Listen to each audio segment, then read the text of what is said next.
What would you do if you found out that the most powerful intelligence agency in the world was spying on its own citizens? And even worse, that they were using psychedelic drugs, hypnosis, and psychological abuse to try to create the perfect soldier or the perfect assassin. This sounds like a plot from a horror movie or a conspiracy theory, but it isn't. It's a true story. For years, the US government kept one of the darkest secrets of the Cold War, a program that challenged ethics, science, and the very notion of human rights. Its name? Project MKUltra.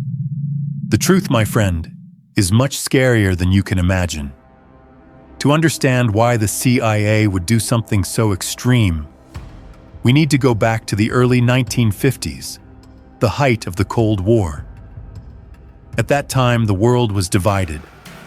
On one side, the United States, and on the other, the Soviet Union. And the tension between the two blocs was palpable.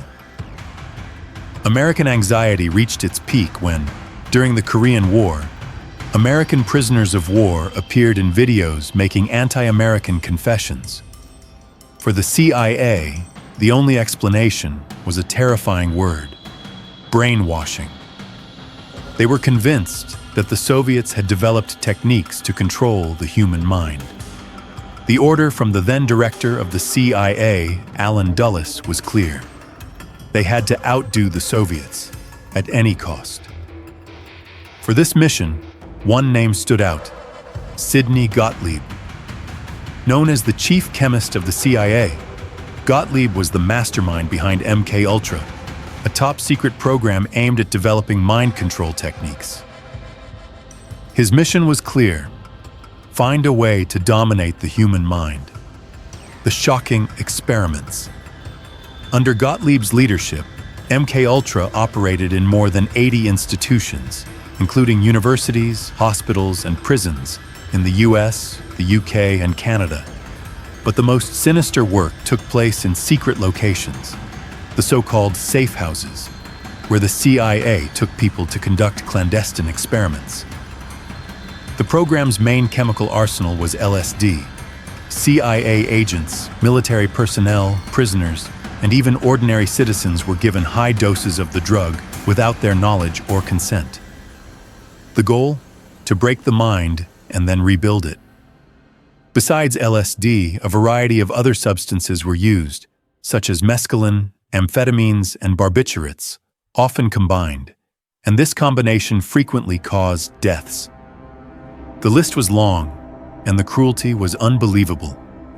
One of the most tragic stories is that of Frank Olson, a scientist from the US Army who was secretly drugged by Gottlieb in 1953.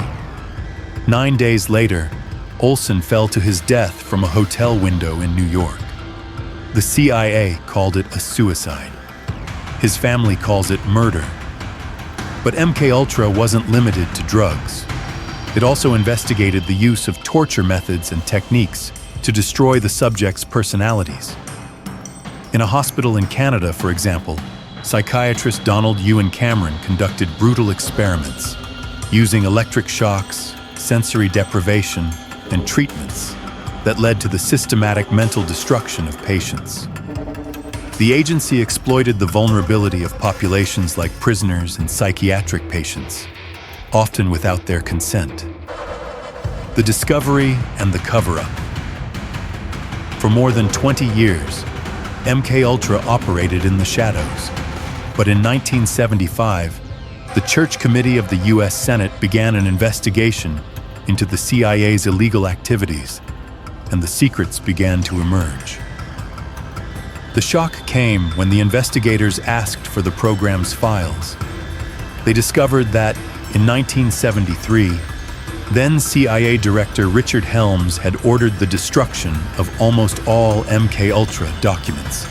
Thousands of pages of history were turned into ashes.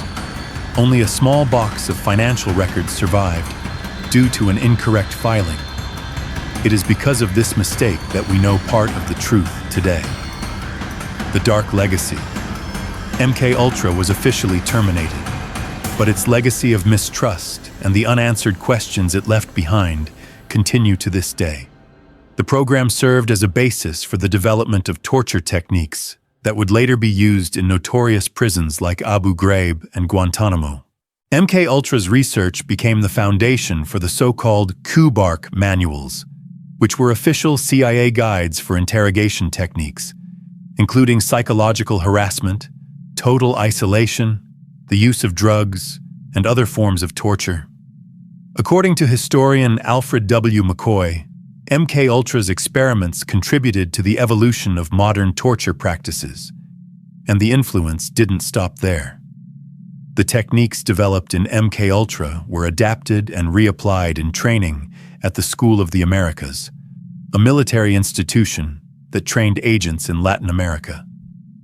In these courses, military personnel and agents learned psychological torture methods, such as sensory deprivation and extreme stress, which were used in military dictatorships, including in Brazil.